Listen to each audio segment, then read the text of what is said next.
If I ask you the question, who counted among we the people when our Constitution was new? Well, not very many people. When the Constitution was first ratified in 1787, the only people its words pertained to were white property-owning men. It was only until 1868 that the 14th Amendment granted all citizens equal protection of the laws. Today, in the 21st century, we ask ourselves again, who are we the people? So when I talk about minority representation, I talk about folks in terms of racial and ethnic representation, but also in terms of gender. Whatever you choose for it to be. And also really, we have to think about our disability community as well. So if the Constitution has evolved to be all-inclusive, have we as a society evolved with it? Is there enough minority representation today? So in a word, no. We know that there isn't enough. We don't see them in nearly as much in government. We don't see them as much in, media, and to a certain extent, absolutely education as well. Over the years, there have been several efforts to integrate minorities into the American education system. In fact, the Civil Rights Act of 1964 outlawed discrimination on the basis of race, color, religion, sex, or national origin, enforcing the desegregation of schools.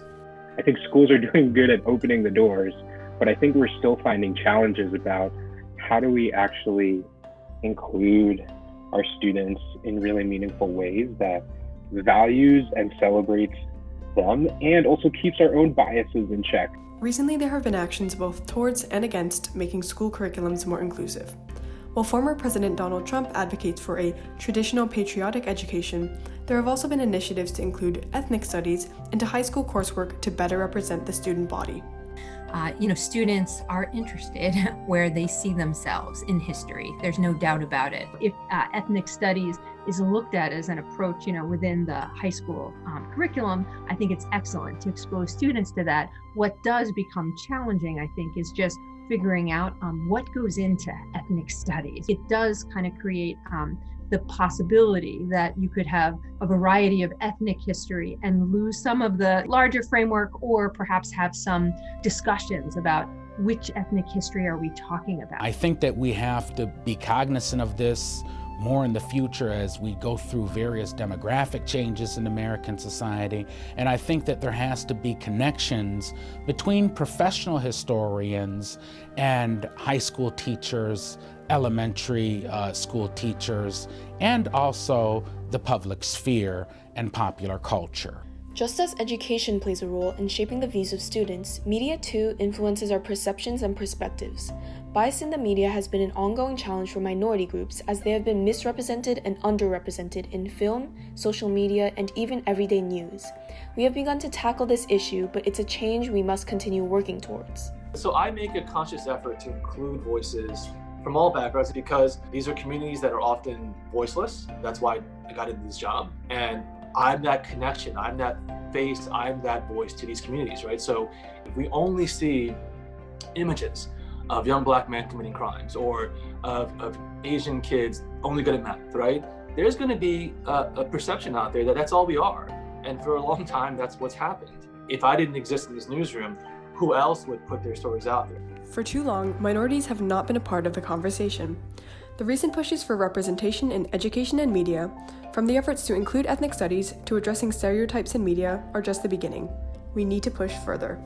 Even with all the glass ceilings that we've broken together, even with the fact that we have a vice president-elect who is a woman of color now, we absolutely need to see more people like us making those decisions. There's such a difference when you have somebody who you can relate to that is in that position of power. We should celebrate this. We should have policies in place that underscore the importance of that. It's not about one law or 10 laws or calling it whatever, right? It's actually about the individual decision-making or individual policies that we can change. We can probably all, focus more on some of those less represented stories. We need to reach for things that I think that we didn't realize were within our reach. So I see the genius of our Constitution and as our society is how much more embracive we have become than we were at the beginning. So back to the real question. Who are we the people? We are changers. We have transformed the idea of who an American is under the Constitution from white property-owning men to the current melting pot of people with various cultures and backgrounds. We are fighters. We have fought for our equality once, but now we are fighting again for our representation. We are people with a voice.